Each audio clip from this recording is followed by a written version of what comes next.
agnostics, long-haired weirdos, short-haired weirdos, vandals, hooligans. The government, hug the government, love the government, hug the government, love the government, hug the government. Welcome to The Politics Guys, a place for bipartisan, rational, and civil debate on American politics and policy. I'm Michael Baranowski, a professor of political science at Northern Kentucky University. My guest today is Bryan Caplan, professor of economics at George Mason University and a prolific and always interesting blogger for Econ blog.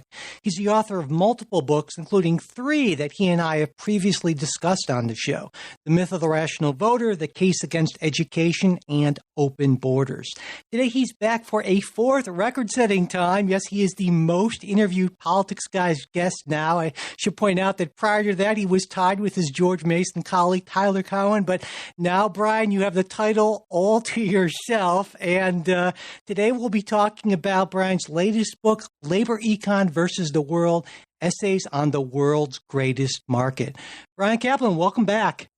Thank you so much for having me, and I'm going to be sure to tell Tyler at lunch that I'm beating him and see whether he'll like me for this. That would be good. All right, so I want to start with the opening essay of your book, because in the opening essay you write, "Labor economics stands against the world."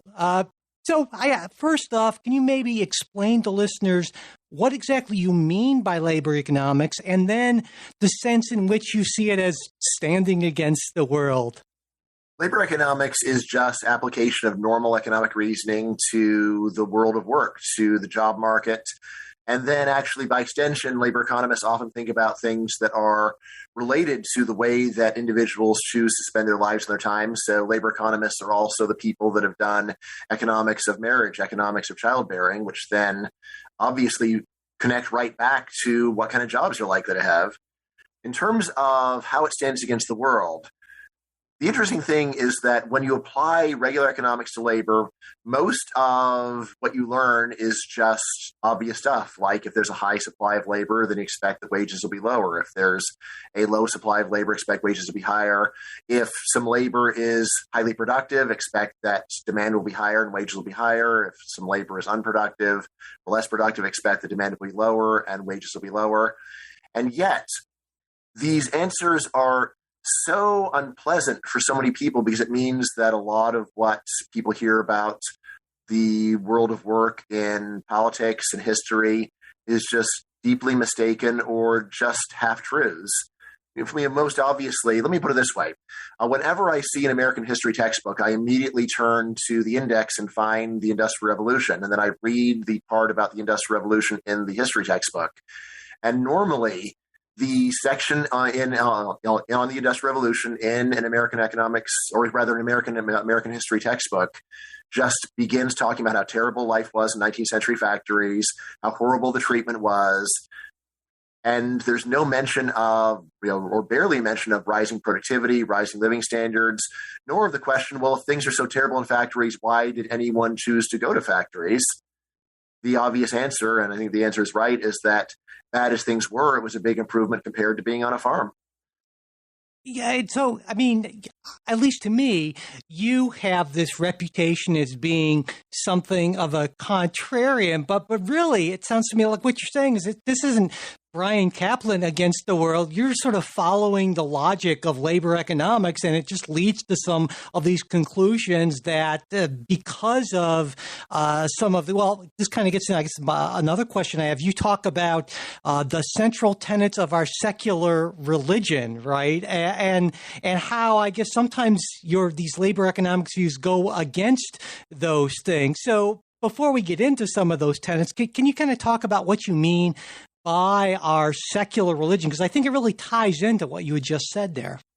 Yes. The way I think about our secular religion is this.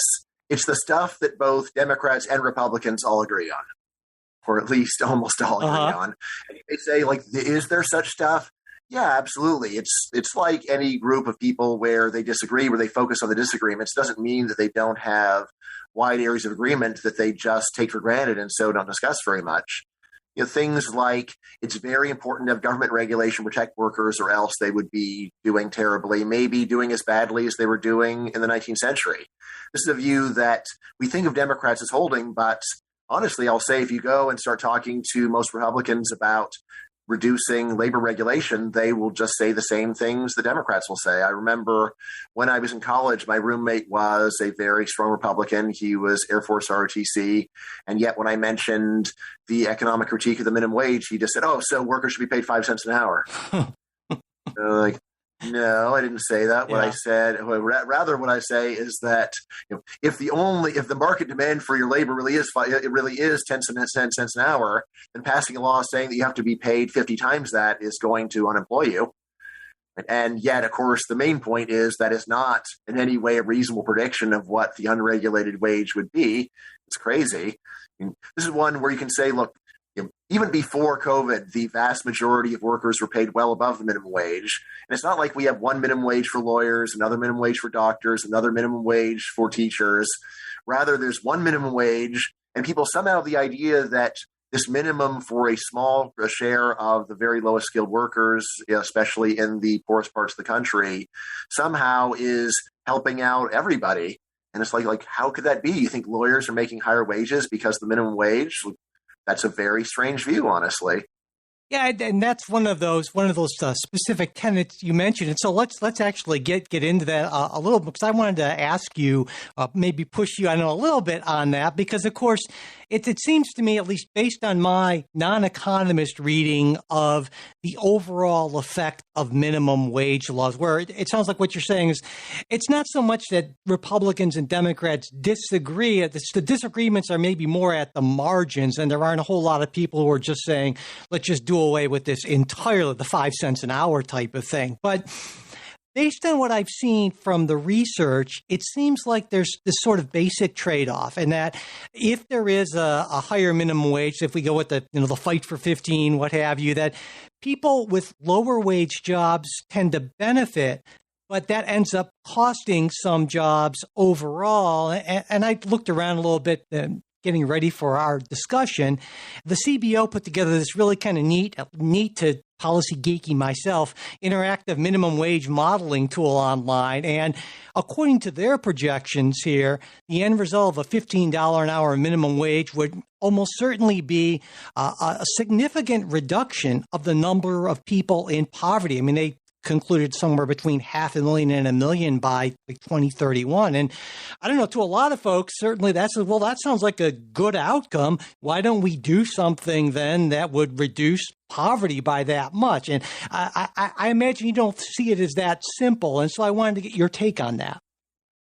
Great. Yeah. So I actually went to that app and played around with it. Honestly, I would put zero stock in that app. It was totally non-transparent. I mean, looking at it, I actually just tried putting things up to the maximum minimum, and it seemed like it was set up so that, I could be wrong, but it looked to me like it was set up so that just the higher the better. The main things to understand there. So you're right. So there's a lot of research on the minimum wage, and the results are more mixed than I would have expected.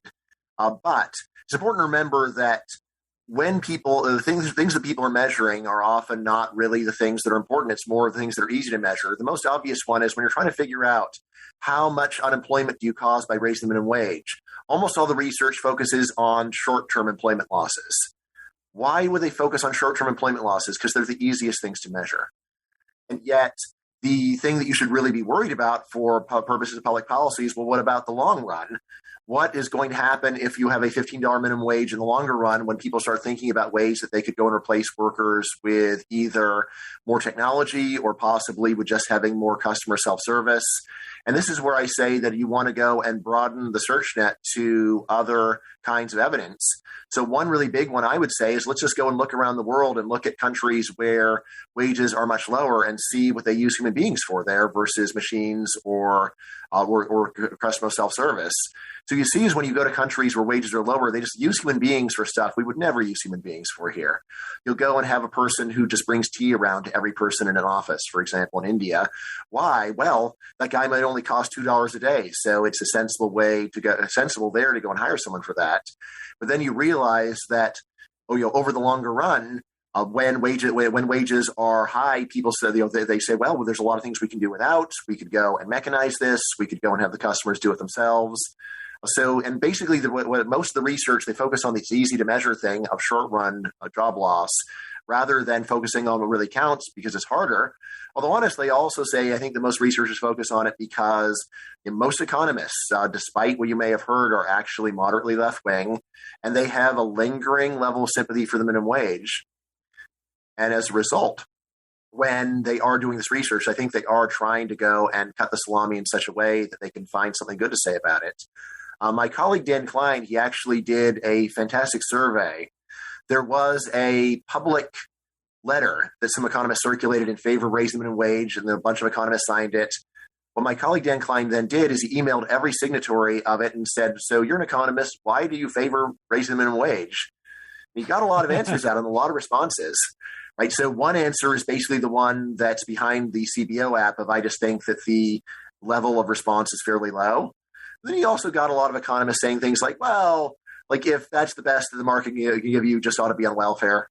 Right. Or sometimes, look, it's just a symbol. And yeah, sure, there's some human costs, but it's a symbol that's important to pay. Elsewhere in the book, I actually talk about something that economists very rarely consider, but I think it's important. Namely that when people who study human happiness, mostly psychologists, but also some economists, look at the effect of unemployment, they find that unemployment is very harmful for human happiness above and beyond the loss of income.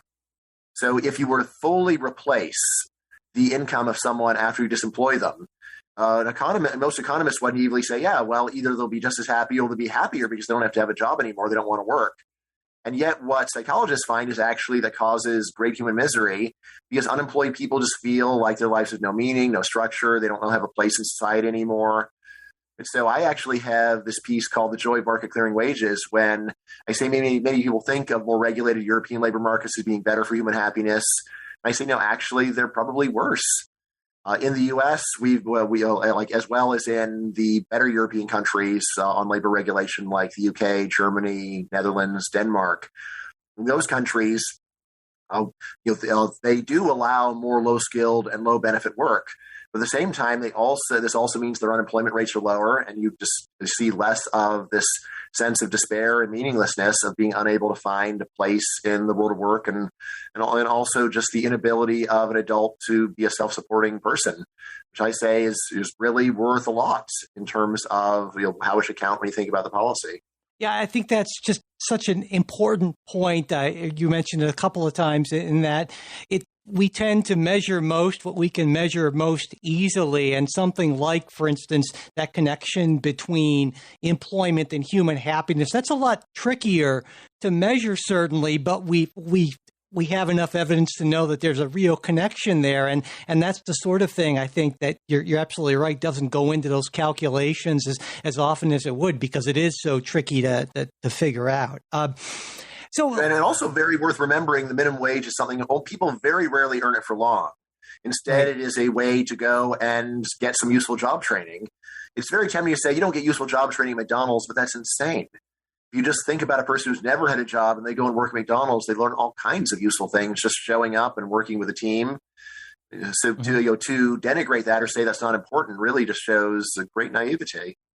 And you've talked in a number of places in the book about the pretty dire negative effects of unemployment. And so we talked about minimum wage laws, but of course, those are not the only laws that are at least ostensibly protecting or helping workers. And that first tenet you have is I love the way you put it, is the main reason today's workers have a decent standard of living is that government passed a bunch of laws protecting them, right? And minimum wage was the first thing that jumped to my mind, to a lot of other folks, but there are other laws as well.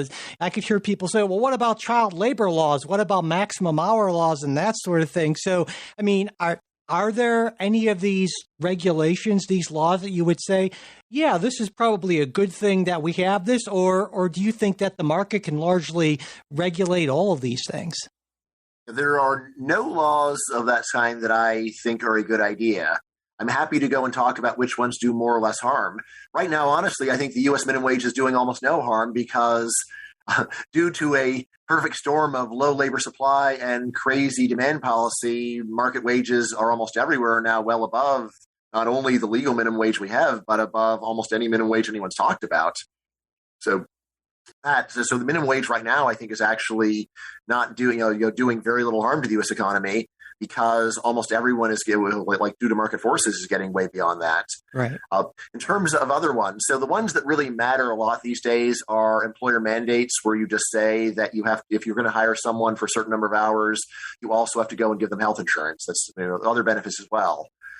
This is one where, again, it's just, well, look, there's these mean employers. They're not giving employees health insurance. Let's pass a law saying they have to do it. Yet if you think about the likely effects, well, one is, if I have to keep paying someone the same wage, plus I have to go and give them $10,000 worth of health insurance per year, maybe I don't want to hire them at all. Another possibility is you'll say, fine, I will hire them, but I'm going to cut the money wage in order to make up for these extra costs. What's very striking when these laws are written is whenever you have a health insurance mandate, it almost always doesn't kick in until you work a certain number of hours. So there's almost always a part-time exception. When you think about that, it's like, why is there a part-time exception? I say even the people that believe in these laws are thinking you have to get health insurance to a worker to work 5 hours a week, then those jobs will simply disappear. It's almost undeniable. And then it's like, well, if you think that this mandate will have a very large disemployment effect for part-time jobs, why do you think that it's just irrelevant or not worth discussing for a 30-hour-a-week job or for a 40-hour-a-week job? Doesn't it all depend heavily upon the skill of the worker and how much the employer would be willing to pay in total? So again, aren't you really effectively just either disemploying people or saying, look, if you want to have a job at all, most of your income is going to go to health insurance, which again is probably what would happen if someone did manage to get a job for 5 hours a week and there was a health insurance mandate. It'd be like, okay, well, we basically pay you no cash, you just get health insurance. So do you think more generally then that most, if not quite all, but I'll say most, because I hate to deal in absolutes, but most of these laws represent a certain unjustifiable lack of faith in markets to work these things out in the longer run. Would that be a fair statement of your kind of position on a lot of these regulations? The word faith I don't like. Okay. I mean, I think, but again, I think the better way of thinking about it is that it's a failure just to accept trade-offs. So, like, I do not have faith, for example, that a severely handicapped person is going to get a job at a middle-class wage in America. I don't think that is a reasonable view. And that, I think if you say, I just have faith in markets to believe that, I'd say, well, you're a fool to think that. If a person's productivity is extremely low, if the only way they can do their job is to have another person hired to go and help them do their job, then yeah, there's probably going to be very low demand for that person's work. Rather, what I would say is that you need to think about what the trade-offs are. So if you pass that law saying that you have to pay the same wage to the severely handicapped as to other workers, then probably what's going to happen is you're just going to wind up disemploying the handicapped, which indeed does seem to have been the main effect of the Americans with Disabilities Act. This is one where it is almost everyone who's worked on it in economics has said, gee, we passed these laws trying to protect the handicapped, and it turns out now it's almost impossible for a handicapped person to get a job. Why? Because employers say, these rules are so strict, I'm going to lose money if I hire you. So that's the way that I would think about it. It's more of failing to ask compared to what. So, it's not true that every single person in the U.S. gets to have a great, high-paid, fulfilling job. The most optimistic take that I would have is a large majority of people, if you just let the market work, will eventually be doing well, but that might take 20 years. And say, but compared to what is the alternative? Is the alternative to pass a law saying that everyone has to get a great job right away, in which case there's going to be a lot of people who never get the opportunity, and then they don't get the chance to learn and improve and then be able to get a job where they are justified in getting that kind of higher pay and better conditions.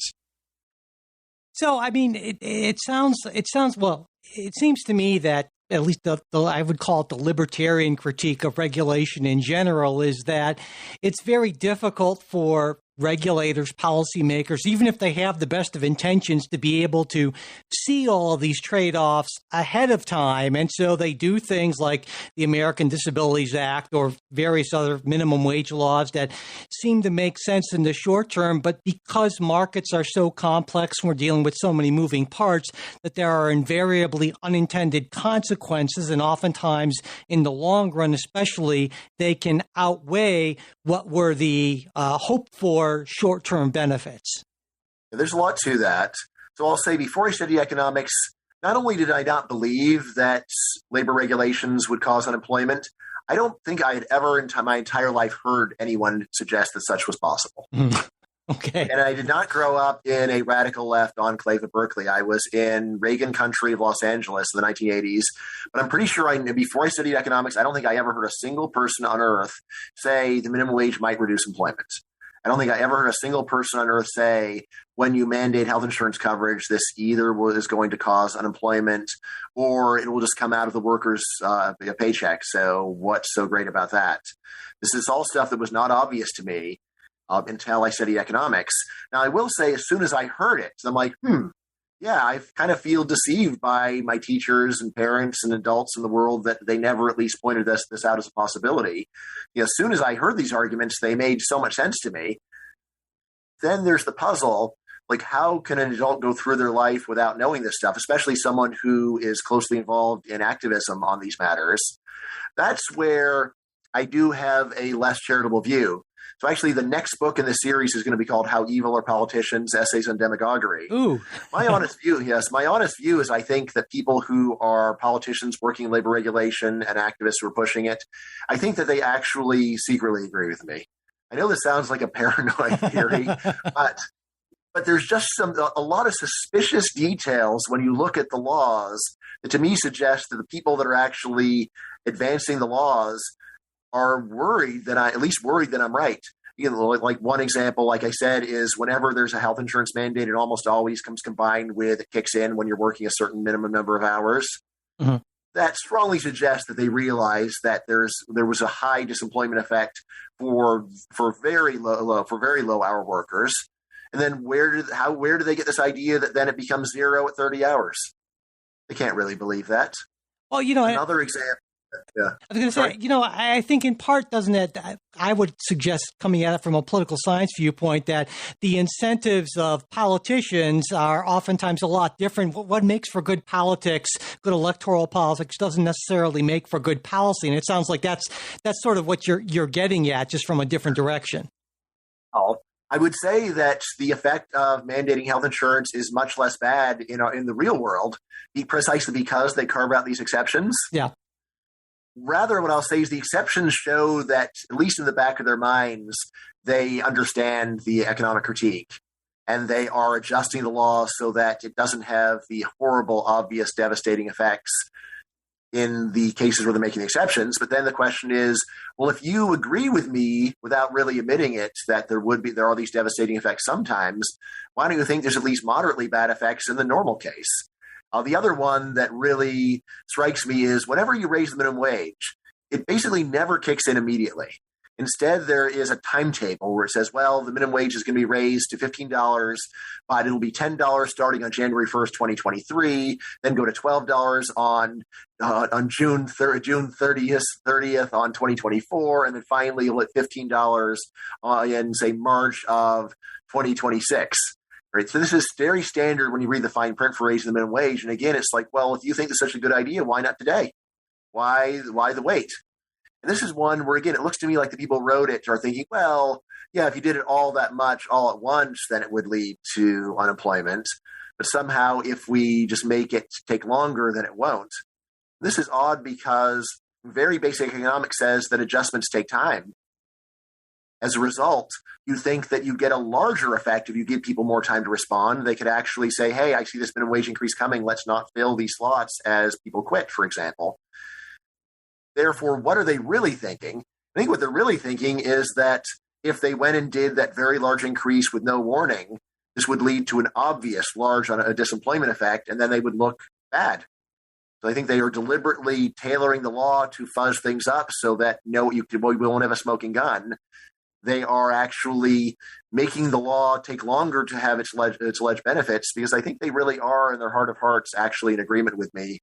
I realize it's a paranoid theory, but again, these little signs are things like, look, they're too clever by half, as the English say. Like they just seem to realize something that their official demagogic statements would indicate that they would have just refused to consider or would just get angry about, and yet the laws that they write themselves show an appreciation for the critique.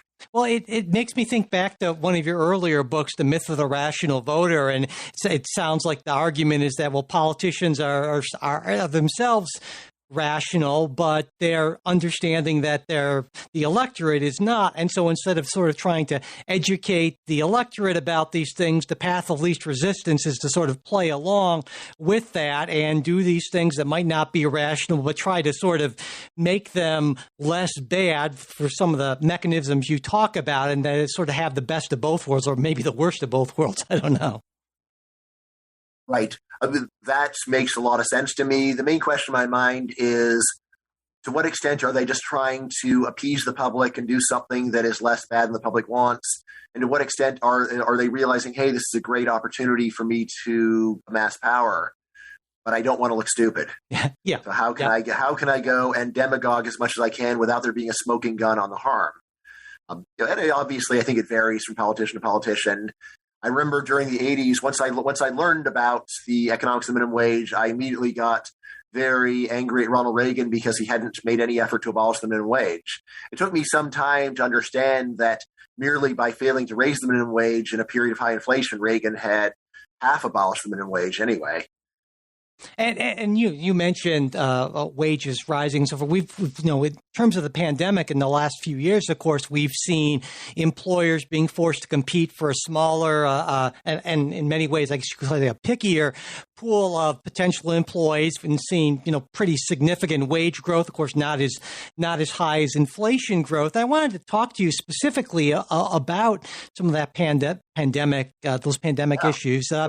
So, I mean, do you think that the trillions that the government has poured into pandemic support, has that been the sort of thing that overall you think it has been problematic? Has it sort of maybe created this, in part, artificial labor shortage and led to a lot of these inflationary pressures where even if I'm getting, 4 or 5% more, it's not competing with the, 7% inflation? Yes. This is a case where we have to move up to the level of macroeconomics. It's not just labor economics, although labor is central to the story. So what the government did is, obviously there's massive fiscal stimulus, so massive deficit spending. And it's important to understand that the way that this ultimately works is that if the Federal Reserve did not cooperate with the rest of the government, we would just be seeing an enormous increase in interest rates, because when the government is borrowing trillions of dollars, the Federal Reserve did not accommodate that by printing more money, then interest rates would skyrocket. So really what we have is a situation where when the government borrows more, in order for the Federal Reserve to keep interest rates where they were, they have to print a lot more money. So there's really actually a giant monetary stimulus going on behind the scenes. Very important to understand that. But in any case, so there's the enormous increase in demand from the government, but also a substantial reduction in supply, because a lot of the use of government money has been to give people money not to work. Now, most of that has expired by now, but it's important to understand that this actual level of fiscal stimulus was so unprecedentedly generous. There's a lot of people that now actually were able to pay off their debts. And so they just have a very easy choice of saying, well, I don't really have to go back to work right now.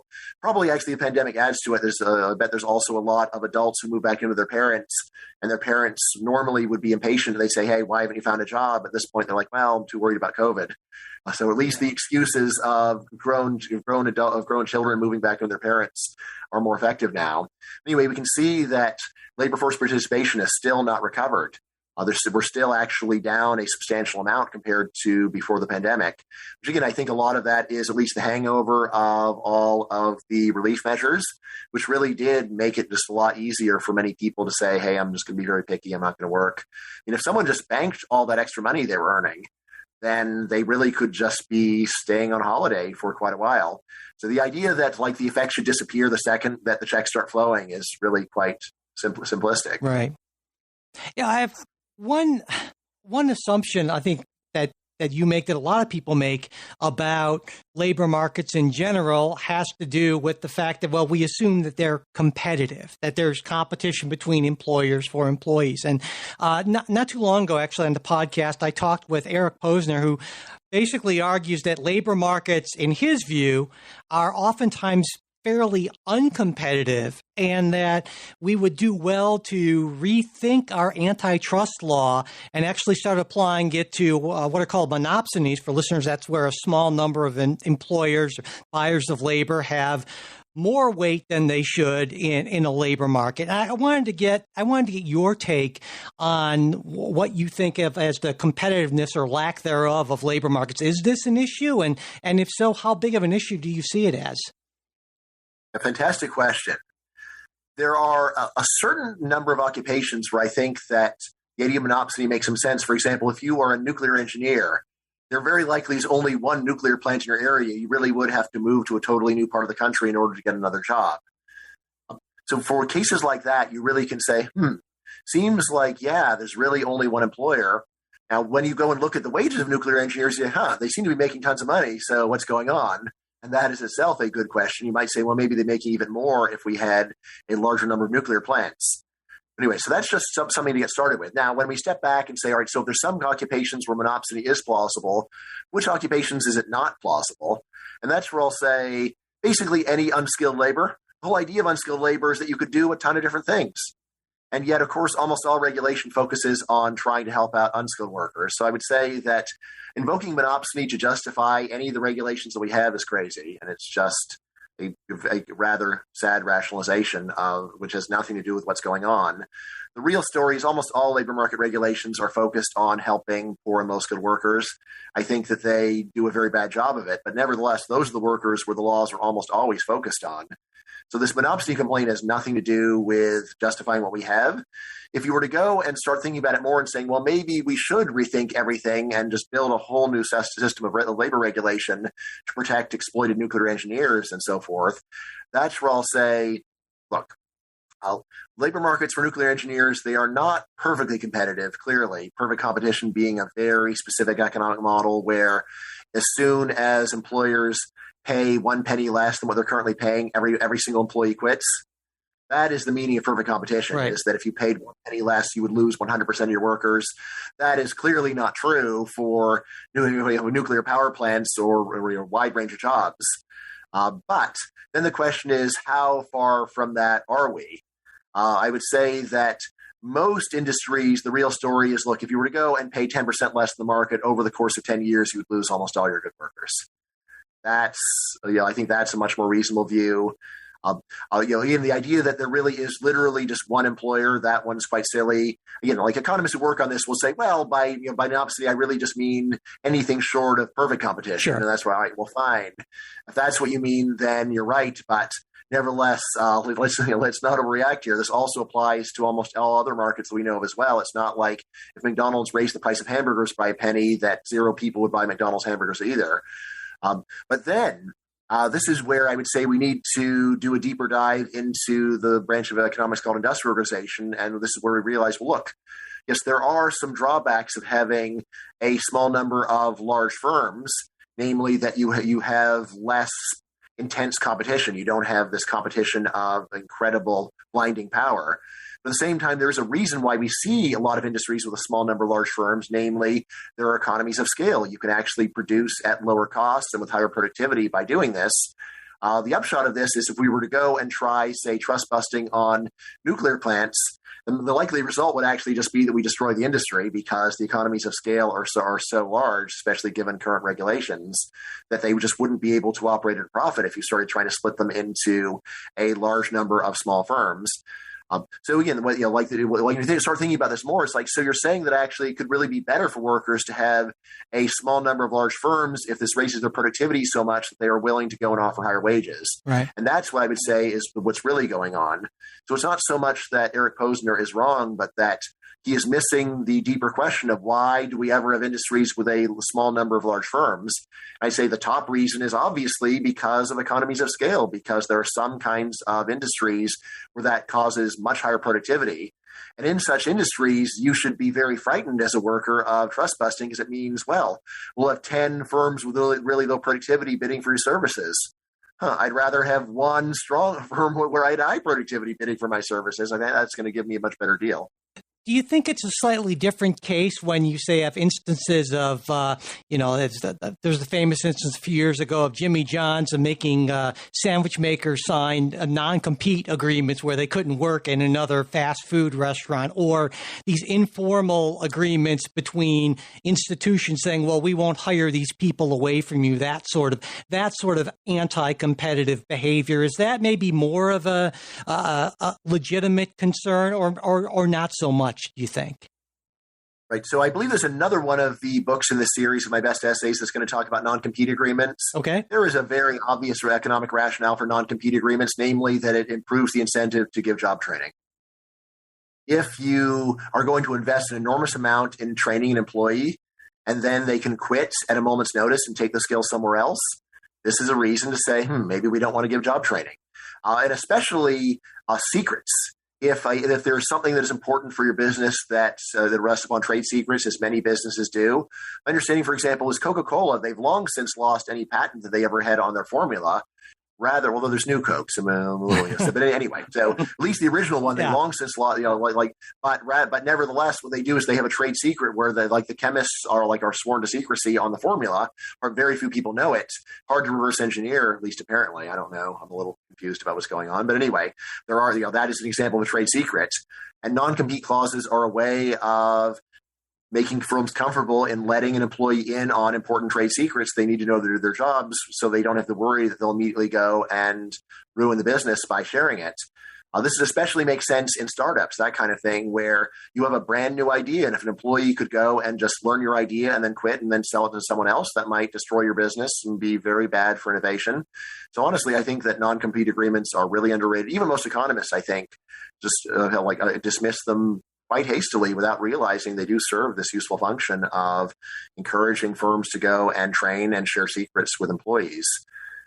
Now, for the broader question of things like your firms informally agreeing not to go and hire each other's workers. So that's something where, my wife actually was if you want to use the word, she was a victim of one of these briefly. Although the agreement broke down very quickly because someone moved. First, there was one agreement, but then somebody moved to a new place, and then they said, "Well, the agreement only held as long as I was there." I'm stealing your worker now. Right? So this is one where I would just say market forces are very strong in discouraging this kind of thing. Not perfectly, but then to go and put regulation in there, it's just adds a large amount of the burden of the regulation and just having to worry about it, and also just the concern the regulation is going to go and overrule things that are actually a good idea as well as things that are bad ideas. So, quite hostile to such regulations. But thing about regulation in general is this is a case where the slippery slope argument, if it ever works, because you can see that often you get some tiny little regulation that's symbolic and it's the big deal. Like international trade, the first move in Britain away from free trade is just national origin labeling laws, saying, look, you can still sell anything you want. There's no tariffs. There's no quotas. Let's just put a little piece of paper on it saying it's made in Germany. What's the big deal? Well, the big deal is this is step one of making people paranoid about your country being invaded by foreign products so you can go and start doing the other stuff. So I guess on the cartel point specifically, would it be fair to say, at least in your view, that we don't really have to worry about that sort of behavior because in the end, these things fall apart because it's just so difficult for that sort of thing of its own weight to stay together because the people agreeing to this, eventually the incentive to break away from it is so great that it'll happen without there being any sort of government intervention? Usually. So this is, again, a more general industrial organization point. I know it sounds like wishful thinking, but if you do look at the economic history, what was it like before antitrust laws? Were there ever attempts to form cartels? Sure, there's a whole bunch of famous ones. How well did they do, though? Normally, if you go and look at cartels before antitrust, and then, or actually the early years of antitrust was still a little unclear. There was a big merger wave, which was an attempt to get around antitrust. But anyway, normally if you go and take a look at what really happens after a few years, you see a few things. One is that they just have trouble agreeing on prices and quantities, and the thing splits apart. Another is that they attract new entrants. They say, hey, they got the price up 20% now. I should go and start my own business. Another one is you go and buy somebody out, and then they say, okay, well, now that I'm bought out, I'll just start a new business. So really, I would just say that the market mechanism is a lot more resilient. OPEC is actually a really neat case. This is one where it actually is a bunch of governments. So you might think that they would have greater ability to go and enforce it. And yet I was quite surprised when I talked to energy economists. The standard view among American energy economists that OPEC has almost no effect. Wow. Right? Or perhaps it has short-run effects of raising prices, but in the long run, actually the price is lower than it would have been if they had done nothing. That seems odd. Like, here's the main thing that we see whenever OPEC raises prices. It immediately leads to a large increase in new oil prospecting. So both people, individual prospectors start looking, but also new countries start saying, hey, we got any oil around here. I think like Venezuela, a lot of the reason why they have so much oil is during the original wave of OPEC, they said, hey, maybe if there's some oil, that would be fantastic. And they started looking around and they found, oh my God, we have maybe more oil here in Venezuela than any other country on earth. And so as a result of all of this, when OPEC does push prices up in the short run, they also just create new competitors for themselves. I think it's actually quite plausible that if OPEC hadn't pushed prices up in the 70s, we'd now be seeing higher prices of oil than we do today. It's because they spurred so much extra competition. That's pretty interesting. I want to. We have so much else I want to ask you about. So I want to move on to race and gender issues. You've addressed this in your essays. In the book, you write, unless government requires discrimination, market forces make it a marginal issue at most.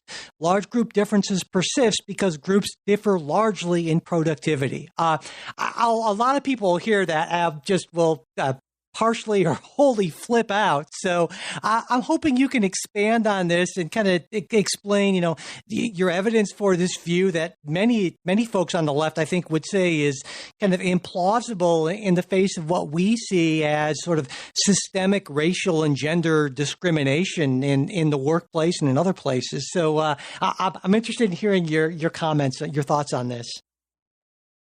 I would love to talk about it. I would say that word systemic is actually a word that's been tacked on in a way just to accept some of the things I'm going to say while still not changing the position. Okay. But so let me just explain the general evidence. And again, like in this book, I try to be careful in distinguishing my personal view from views that I think are consensus of researchers, with the caveat that often researchers don't talk about what I'm saying. It's just that if you cross-examine them and said, "Look, is Bryan wrong on this?" There's a lot of people who would never write those, who would never write what I'm saying. But if Corner would say, "Well, yeah, he's right," but I don't think we should dwell on that. I think that's a lot of what's going on. It's not a disagreement on the conclusions. It's just I really want to go and say these things, and most economists would rather change the subject because it's kind of uncomfortable. But anyway, so there's a large body of evidence where they try to understand why are there demographic differences in earnings? Why are there differences between men and women? Why are there differences between whites and blacks and so on? Normally what you'll do is you'll say, all right, let's go and try to statistically estimate wages as a function of both demographics as well as a bunch of other traits, and see whether if we adjust for a bunch of other traits, whether the difference persists. For example, when you're going and comparing earnings of men and women, men earn considerably more than women. But then the first thing is, well, let's go and do an adjustment for full versus part-time work, because women are more likely to do part-time work. And you do that adjustment, and you say, oh, wow, actually a lot of the pay gap between men and women goes away when you do a part-time adjustment. Then if you say, well, there's differences between full-time, right? Some people do jobs of 50 hours a week or more. Other people full-time might be 35 hours. Let's do that adjustment. And you do that adjustment and say, the gap between men and women who work full-time is still overstated because men are more likely to have very high-hour jobs.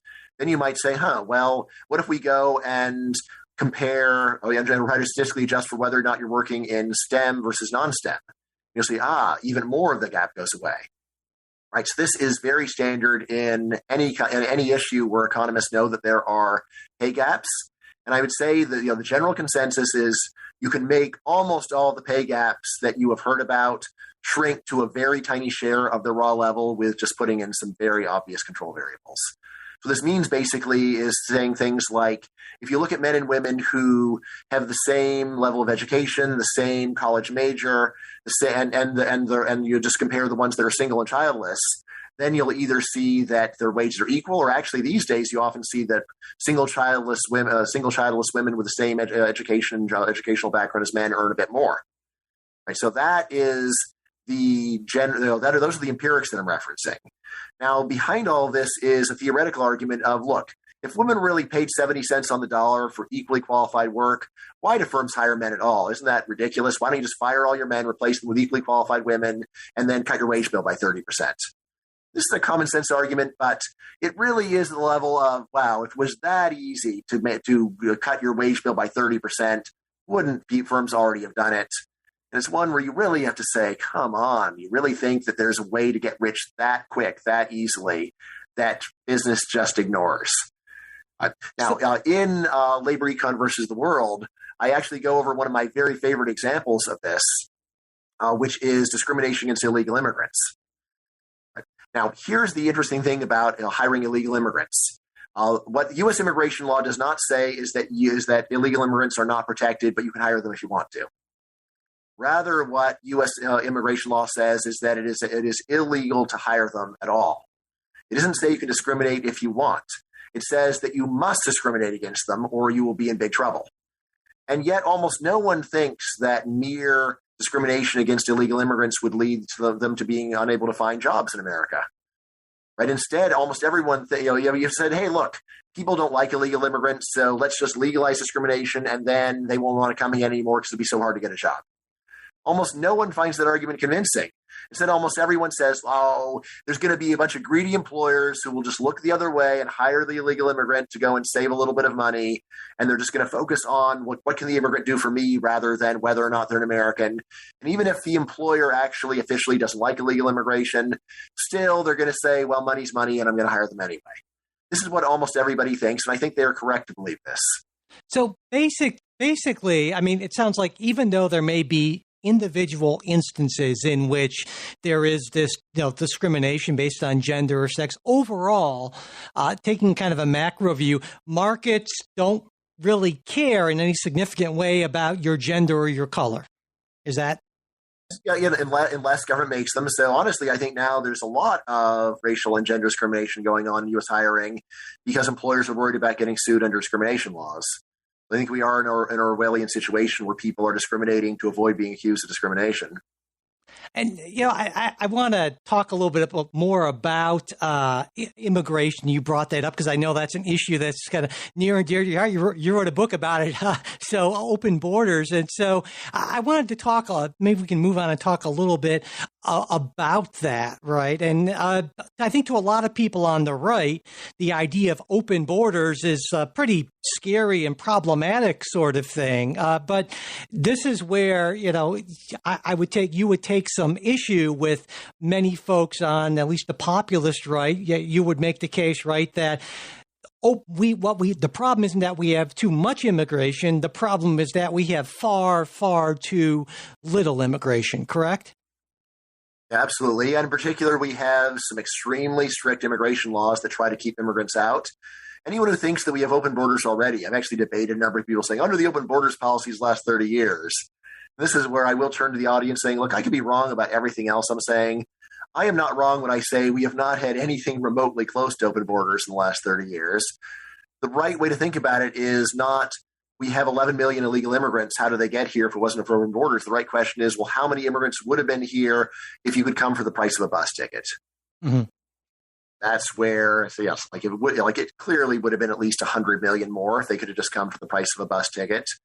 As to why it is that I think that people are unreasonable and thinking this is a bad thing, say, look, this comes back to the basics of labor economics, namely that the main thing that a worker does is produce.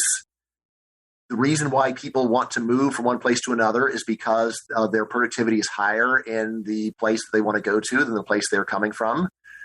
When you try to prevent people from moving from places where their productivity is low from places where the productivity is high, of course you hurt that person you're preventing their mobility, but they're not the only loser. You also impoverish all the potential customers. So this is the heart of my economic case for open borders. Say, look, the reason why people want to move from poor countries to rich countries is because they get a raise when they come here, a large raise. The reason they get a large raise is because their productivity is so much higher here. As a result, we will not just be letting them have a better life. We will be increasing the production of the world. And guess who's going to consume that extra production? All of us are going to be consuming that extra production. just understand the higher productivity of immigrants. There are some cases where it's really easy, like you can measure agricultural productivity in Mexico versus the US. You can see very easily that when you move someone from a rural Mexican farm to a modern US agribusiness, suddenly they're growing 10 times as much food as they did before. Right? Just like you can just look at the numbers and say, wow, by letting him move, we allow this person to go and contribute much more to the food supply than he did before. Same thing in manufacturing. You're comparing the low mechanization home production in a third world country to working in a modern factory. You can see that there's a much larger increase in much higher production, large increase. Even things like services, you might say, well, shoe shining, that doesn't change in productivity when you move from a poor country to a rich country. There, I will say it does if you understand what is really going on. Namely, the point of a service is to save time. And if you save the time of a person with a high wage, you have enriched the world more than you save the time of a person with a low wage. If you save Bill Gates 5 minutes, you've done a lot more for the world than when you save me 5 minutes, because Bill Gates does so much more in his time. So you put all this together, and when economists try to estimate how much could we increase the production of humanity by letting anyone take a job anywhere, and a typical estimate is something like a doubling of the production of the world, just by saying we're no longer going to try to trap human talent in places where it's unproductive. Now, I do have this whole book, Open Borders, and people can listen to that podcast, because I'm sure we go over the objections in a lot of detail. I'm very mindful of the idea of, look, fine, it's true that one immigrant can go and raise his productivity by moving here, but if we moved a lot, that would kill the goose that lays the golden eggs. It would destroy the system, and that's where I say, well, let's consider that as a possibility, but let's not jump the gun and assume the worst. And there I will say that when we go over the actual arguments, I just don't see any sign that it is reasonable to predict any major horrible thing happening. Again, it would, of course, be a big change. You would see a very large, rapid population increase.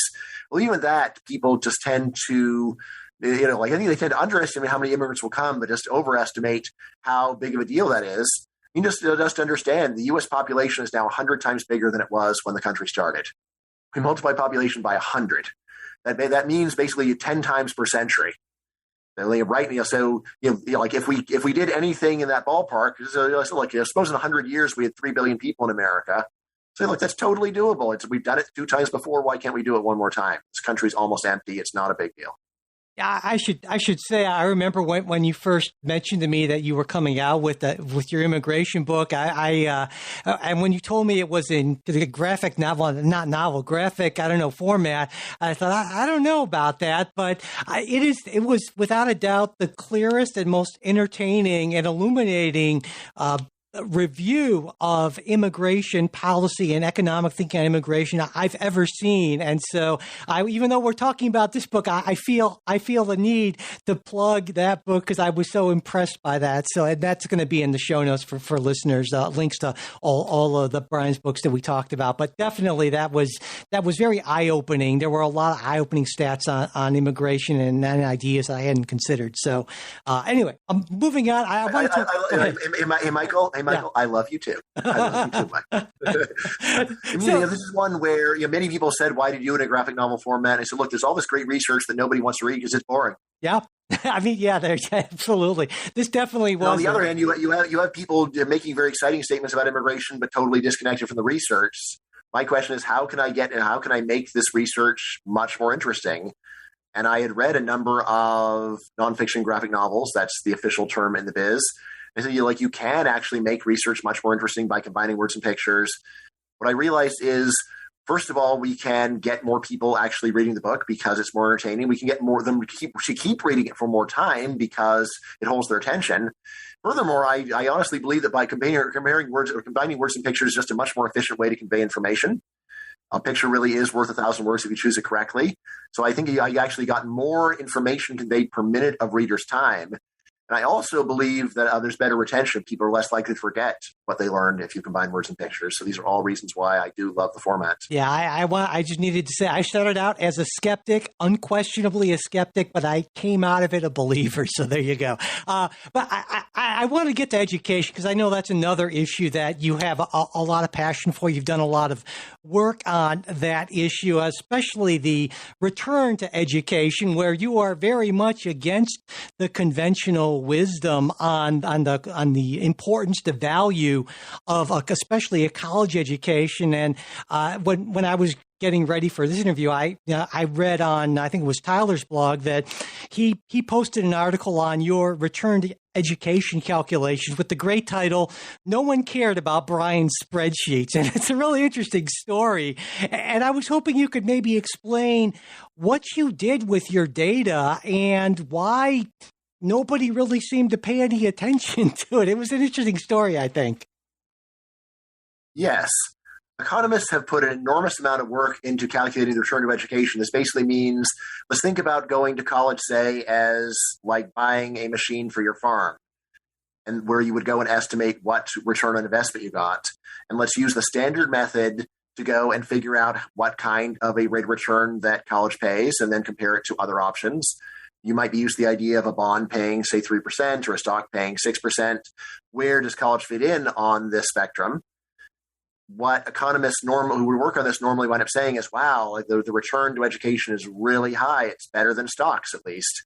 We can go and look at the extra payoff people make and then put in some obvious adjustments, and then we still get this really high number. Now, closely related to this is economists are also thinking about, well, the case for subsidizing it, where they'll say, well, look, if there's this really high return and the market has kept it that high, it's probably because people are having trouble borrowing against their future earnings. So maybe if government would go and just make it free or subsidize loans, then that would encourage it. So part of what economists are thinking about is education good for an individual? But also part of what they're thinking about is it a good investment of taxpayer resources, which is in principle a different question, right? Yeah. And so anyway, despite the enormous amount of work that's gone into the return to education, when I really started reading everything I could find, what I discovered is that what most economists do is they say, all right, we have the normal benchmark. Then I'm going to write a paper on one tweak. Then I'm going to find out how my one tweak changes the result. Then I'm going to publish the paper, and then I'm going to move on with my life. There's almost no one who has ever said, let's write a paper where we go and sift through the 100 tweaks that people have made, pick out the 20 that seem most important, and then combine that all into an answer that is actionable. An answer that is actionable for either a student or a parent or guidance counselor advising a student, or for governments that are setting education policy. Really, I think I found maybe 2 papers that even kind of did something like that. Yet I was writing a book where I wanted to give actual practical advice to both people and policymakers. As a result, I said, okay, what I'm going to do is I am going to do what should have been done by somebody else. I'm going to take all of the tweaks that have been done, look at the numbers, try to come up with a reasonable estimate of how big the different tweaks are. Then I'm going to take some spreadsheets and I'm just going to put it all in there and try to make it as realistic as possible. I'm not going to go and just say, let's assume there's no taxes because that simplifies the analysis. It's very typical of academic economists. Let's just go do it without taxes. It simplifies things. Like, it simplifies it by getting you an answer that isn't relevant in the real world. Right. What's the good of that? Right. Okay, so that, and again, this really is like a very academic mentality of let's simplify the math or the calculations, and in order to get an answer, then I get a publication. Yeah, but it's a publication that isn't really actionable anymore, so that's kind of a bad idea. So I tried to not simplify things very much. I really actually went through the tax code and like when is and what wage is there a marginal increase, and my spreadsheets actually have that kind of level of detail. But at the same time, I put in a number of tweaks that so almost always the tweaks were there in the literature, and yet often there were very large ones that were published and then again they were forgotten, just like the other ones. So like big tweaks, small tweaks. So like for example, an enormous one where there are about 5 papers on it, and yet it dramatically changes the standard results. There are papers where they say, hey, let's adjust for completion probability. Normally, when economists look at the payoff for college, they look at people who successfully graduated from college and then say, hey, it paid out really well for them, so college pays. Right. Oh, my God. Well, so that would be a fine thing to do if, say, we had 99.9% college completion. We do not have 99.9% college completion. What we have actually is about 35% of full-time students finish a 4-year degree in 4 years. That's what we actually have.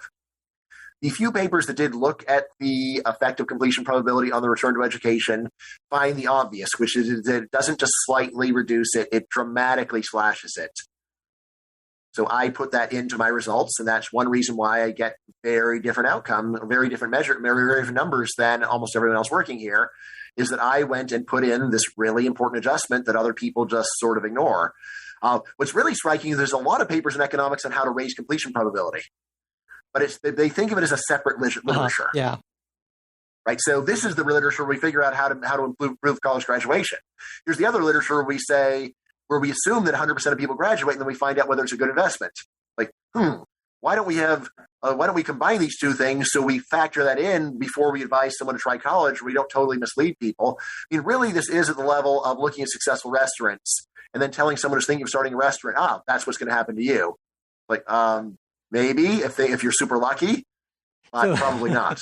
So starting a restaurant's a good idea if it's successful, but not so much if it's not. Is it a good idea successfully to start a successful restaurant? Yeah, go for starting a successful restaurant, but don't start a restaurant because most are not successful. And I should point out that the point that Tyler was making is that it seems like no one is actually questioning what you have in your spreadsheets. They just found it easier to just pretend it doesn't exist, essentially, because the larger point here isn't that education is worthless for everyone or even for a large number of people, but that if we're thinking about making major public investments like guaranteed student loans or various other programs, we need to consider the overall cost to society and not just the benefits to that smaller percentage of people who actually manage to complete their college education in 4 years or 6 years, right? Absolutely. So, the two messages in my book, one is that, like selfishly speaking, people right now are getting too much education. Even though government is helping them and everything else, there's just a lot of people whose odds of successfully finishing college are so low, or they have to do a major that is so easy that it's very low paid, where they really would be better off just going and getting a job and acquiring some skills. So my results for what I call the selfish return, my advice that I give to individuals, those results are quite moderate. Just basically saying, look, if you were struggling in high school, probably you have a better option than college. Now, the part where my book is radical is where I talk about the best public policy for education. And this is where I say, look, we need to be very mindful of the fact that a lot of the reason why education pays is that you are getting certified or getting a stamp on your forehead as being better than the competition. A lot of the reason why a degree in philosophy still helps you get a job at a bank is not because you learned banking and philosophy, but rather banks are saying, well, look, we have a large stack of applications. Let's go and throw out people that didn't manage to go and finish college. And that's a lot of the reason why I say that college pays. Almost everyone who doesn't have a whole life's work saying otherwise agrees with this. There are definitely some economists who get very agitated and say, no, there's no evidence for this. A lot of what my book says, not only is there not no evidence for it, there's overwhelming evidence that a lot of the reason why education pays is that it just certifies you, or as economists say, that it signals that you're under your pre-existing ability rather than actually transforming you from a bad worker into a good worker. But anyway, from the point of view of individual, it doesn't really matter why education pays. From the point of view of taxpayers, it matters enormously. If what we're doing when we send people to college is that we're turning unskilled workers into skilled workers, then we really can say that people are producing the extra income that they earn. On the other hand, if I'm right and a lot of what's going on is just people getting stamps on the forehead, if everybody gets more stamps on the forehead, this doesn't mean everyone can get a good job. It just means that the number of stamps you need on your forehead to get a good job go up. In my book, I say this is the main thing that in fact happened over the last 75 years is massive credential inflation. Credential inflation is when you need to have more degrees to get the same job that your dad or grandfather got with fewer degrees, because employers just get more and more picky about who's worthy of an interview when there's so many degrees floating around. And so then the net societal cost, the opportunity cost, and other things of us spending all this time and these resources on an effective stamp that's a huge net loss over time to society then, as you're saying. Yeah, exactly. So just think about all of the communications majors or business majors or psychology majors, the vast majority of whom will never work in psychology. Right? Every year we graduate more new psychology majors than the total economy has jobs for all their psychologists, counselors, therapists. Basically, these are just pipe dreams. Communications. The number of actual jobs in all media is a fraction of the number of communications majors we graduate every year. Obviously, most people cannot get jobs in these areas. Rather, you're just getting an easy major, which does distinguish you from a high school graduate. And yet the value society of just churning out millions of communications majors, serves very little social function, but at the same time burns up a lot of resources and time. So yeah, it really would be a great way, like just to say, like, what else could we do with this money? Almost anything else would be an improvement. Well, that it seems to me, in terms of misconceptions, is oftentimes when people think the one way maybe in which people are least inclined to think like economists, perhaps, is not considering opportunity costs. It seems to me. Yeah. And what we could be what you could have done instead. I would, in my view, that's the second worst problem. The first worst problem is just not thinking about incentives, not thinking about how is an employer going to respond if you say that he has to give free health insurance to everybody. I think they think that's the most basic one. Or flipping it around, how is it that public employees will act if you give them a job for life, right, regardless of performance? Yeah, well, which. Will say, wait, aren't you a tenure college professor? I was going to say, I was waiting to come back to that. That's how I know for sure what the effects are. These are terrible effects. It is like I understand why people want to have a tenure job where they can't be fired regardless of performance, and yet being in such a job and having such a job and seeing the performance of other people who have jobs like this, it is a prescription for societal disaster to give everyone the deal that public employees have. And really what we should be thinking about is taking away this deal the public employees have in order to go and give them better incentives and make them realize, that the point of this job is not to give you a living. The point of this job is to produce useful goods and services. If you're not, then we're going to get rid of you. Civil service protection is the problem. And on that kind of, provocative note, it seems to me that's so characteristic of so much of your work. That's why I think that this collection of essays, just like all your work, very much, I highly recommend it to listeners, because you're always interesting and provocative and well worth reading. Even when I disagree with you, definitely well worth it. Michael. Hour should be enough to change your mind on everything. You generally win me over, but there are some things. But anyway, as always, Bryan, it's been a pleasure talking with you. Thanks so much for taking the time to talk with me today. It's been a great pleasure, Michael. And by the way, so you can get the book on Amazon. It is only $12 for the paperback. I'm very pleased with how the paperback turned out, and the ebook is just $9.99. So these are just straight to Amazon. This is not an academic book where you are being charged an arm and a leg. It's something where I'll say you buy 10 copies, hand them out to your friends. The price is right. There you go. All right. Thanks so much, Bryan. Thanks a lot, Michael. Have a great day. We hope you enjoyed this Politics Guys interview, and if you did, we'd really appreciate it if you could mention us on social media or however else you share things you like. It would also be great if you could rate and review us on your podcast app. If you got a question, comment, correction, gripe, manifesto, whatever, you want to share it with us, you can reach us a bunch of ways. Mail at politicsguys.com, as well as there's our supporters exclusive Discord channel, and we're also on Facebook and Twitter. And if you'd like to become a supporter of the show, you can find out more about that at patreon.com/politicsguys or politicsguys.com/support. And links to all that are always in our show notes. The executive producers of the Politics Guys are Bruce Johnson, Wilma Moreno, Andra Masker, Daniel Toe, and Ryan Beasley. We'll be back with a new episode this coming weekend. We hope you'll join us.